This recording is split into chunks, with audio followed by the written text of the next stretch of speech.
একবার স্মৃতিচারণ করে দেখো পুরনো দিনের ইতিকথায় তোমার ছুঁড়ে ফেলা বাস্তবতা। 16 বছর আগে দেশের হয়ে 84 নং ওডিআই ক্যাপটা মাথায় নিয়ে অভিষেক হয় মাহমুদুল্লাহ রিয়াদের। বাঙালি বড়ই আবেগী জাতি।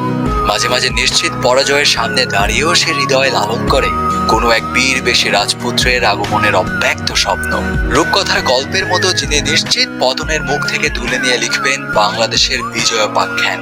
বড় মানুষেরা হয়তো নিজেকে প্রমাণের জন্য সবসময় বড় মঞ্চের জন্যই অপেক্ষা করে। সেই 2011 বিশ্বকাপ ঘরের মাঠে ইংরেজদের সহজে পরাজিত করার দৃশ্যপট পাল্টে যায় যখন দ্রুত বাংলাদেশ উইকেট হারায়। যে কয়জন দর্শক তখন মাঠে ছিলেন, অসম্ভব কিছু দেখার চেয়ে বোধহয় টিকিটের টাকা উসুল করাই ছিল তাদের উদ্দেশ্য। কারণ এই মাত্র 8ম উইকেট হারানো দলটির যে আরো সাধারণ রান প্রয়োজন।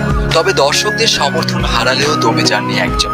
হারার আগে হারবো না এই মনোভাব নিয়ে সেদিন ইংরেজ বোলারদের মুখোমুখি হয়েছিলেন সেই বীর। ধ্বংসস্তূপের ভেতর দাঁড়িয়ে গিয়েছিলেন সৃষ্টির গান। শফিউলকে সাথে নিয়ে রচনা করেছিলেন ইংরেজ বধ কাব্য। তিনি আর কেউ নন, Mahmudullah Riyad, the silent killer.